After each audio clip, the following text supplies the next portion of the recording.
Алла чексиз мактоолор болсун, пайгамбар салам болсун деп. Урматтуу туугандар, ушундай акыбалда кечээ эле азыр интернеттен окудум мен. Британиянын посольствосу ал мусулман эмес, кыргыз эмес, эч нерсе эмес да. Болгон ошол азыр интернеттен окусам, күндө 30 порция тамак жасап биздин врачтарга берип атты да. Дагы бир интернет тармактан окусам, Германияда жашайт экен. Болгону Кыргызстанда 10 жыл окуп кеткен экен да. Ошо окуп кеткен школун, ошол окуп кеткен школун ремонттоп ушул кыргыздарга жардам берип атты. Эми биз урматтуу кыргыздар, биз мусулманбыз. Пайгамбар саллаллаху алейхи айтканбыз, баардыгыбыз бирдей дейбиз деп. Ушундай кырдаалда турганда 10 сом болобу, 20 сом болобу, 100 сом болобу, чогултуп колубуздан келген жардамыбызды берип коюп, бул дүйнө утурумдук дүйнө, бүгүн бар, эртең жок дүйнө. Дүйнө бизди алдап койбосун туугандар. Эртең кыласың, мына кыласың деп. Кече доозум чалып айтып атат. Доозум 20 жылдан бери бизнес кылып жүрөм, иштеп жүрөм, азыр чуагажы өтүп кетти, бул өтүп кетти. Акыбалым кыйын болуп атат деп. Эч нерсе дайынданбап туруп, намаз окуйн десем мечиттер жабык, алымдарга барайын десем өтүп атат, акыбалым кандай болот деп. Урматтуу туугандар, ошондой акыбалга биз да түшүп калбайык. Ошондуктан аз болсо дагы ушундай Кыргызстан бул биздики, бардыгыбыз бир кемедебиз туугандар. Ойлобойк, башкалар ооруп кетип атат, мен калып калдым деп туугандар. Эгер кеме чөгүп кеткен болсо, бардыгыбыз бирге чөгүп кетебиз туугандар. Ошон үчүн бардыгыбыз бир кемедебиз. Кеменин алды чөгүп кетип, алды чөкпөй калышы мүмкүн эмес туугандар. Ошон үчүн кыргыз мамлекеттигин чындоо, манас эпостун айткан кыргыз мамлекеттигин чындоо, көздүн карегинде сактоо, ар бирибиздин миллетибиз деген урматтуу ушул биздин врачтарды, ушул бет аткан мусулмандардын бардыгы. Эгер эртең Алланын алдына барганда, сен Кыргызстандын кыйналып атканда, сени мусулмандарың, врачтарың өлүп атканда сен эмне кылдың десе, эмне деп жооп бересиз туугандар. Ошон үчүн ар бирибиз ушул жерде күндө биригип, алсаптан дагы жооп берип, кыянатты карап койбоюп, ар бир сумда иштеп аткандардын бардыгына атайып, көп түкүрсө көл болот дейт.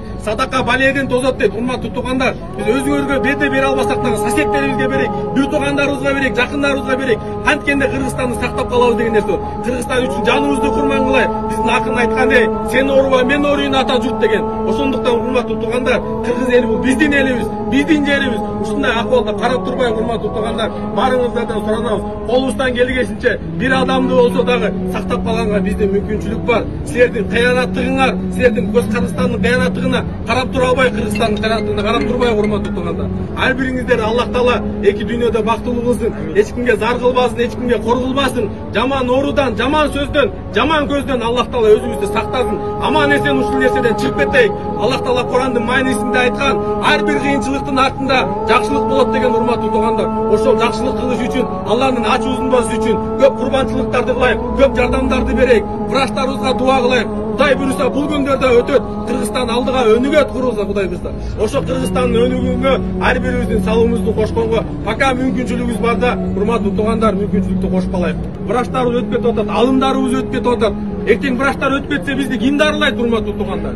Врачтар өтүп кетсе ким дарылайт? Ошон үчүн да сумдан башталат. Баштын бөлүгү Аллах Таала айткан, үммөттүн башы бирикпейинче Алланын жардамы келбейт деген туугандар. Биздин жардам бериш, Кыргызстанга жардам бериш башталышы сумдан башталат. Сенин отделиңан башталат. Биринчи раттан, экинчи раттан, үчүнчү этаждан башталат. Биз сум бириксек, ана Бишкек биригет, Бишкек биригсе, Кыргызстан биригет. Анан Алланын толук жардамы болот. Ошону кошпойду карап койбоюк. Мен кылбасам башка деле кылбайбы? Именно сиздин кылганыңыз, именно сиздин аракетиңиз, сиздин дуаңыз Кыргызстанды жаман апаттан сактап калат урматтуу туугандар. Ошондуктан бардыгыбыз аракет кылайык, туугандарыбызга бардыгына жардам берет Кудай буйрса. Врачтарыбызга дуа кылып коелук.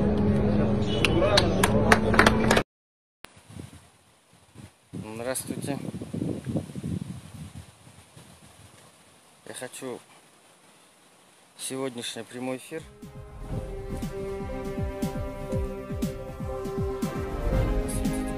посвятить Буронову, премьер-министру. И, дорогой мой, как можете требовать, чтобы выходили из больничного врачи, медсестры с медицинским образованием люди? Как вы можете требовать, а? С какой стати вы можете требовать? С набитой вашим желудком, с набитыми карманами денег вы оборзели, поняли, Кулатбек Буронов? Ты 10 лет сидишь в МЧС, сожрал все деньги МЧС. Это ступень, что что соцфонд, что МЧС, да, для правящей кучки людей, кто приходит во власть, это место, где разбогатеть, да? Ты там 10 лет, Кулатбек, сидел, ты там 10 лет бабки себе тырил. Тияқтан су ақты, бияқтан бірдеке түшті, бияғынан бірдеке олды деп тұрып. Эми сен не, медиктерді чығыраткенсің бе? Давай, медиктер чыққыла, ешке чық, жұмышқа чыққыла деп, требовать қылып. Сен не, асманнан түштің бе, я, Кулатбек Боронов? Ты, вот, моей маме 71 год. Она выходит на работу, потому что она советский человек. Она не может в этот момент бросить. Она выходит на работу. Ну, если что с ней случится, кто будет виноват в этом, а? Кулатбек Боронов, ты что ли сможешь что-то сделать? Ничего не можете сделать, ни больницы, ни... Уже сколько об этом говорится, это Facebook весь трещит об этом, да, он говорит, ничто. Вообще нету у нас власти. Нету власти, мы сами все проблемы всегда, 30 лет сами все проблемы решаем.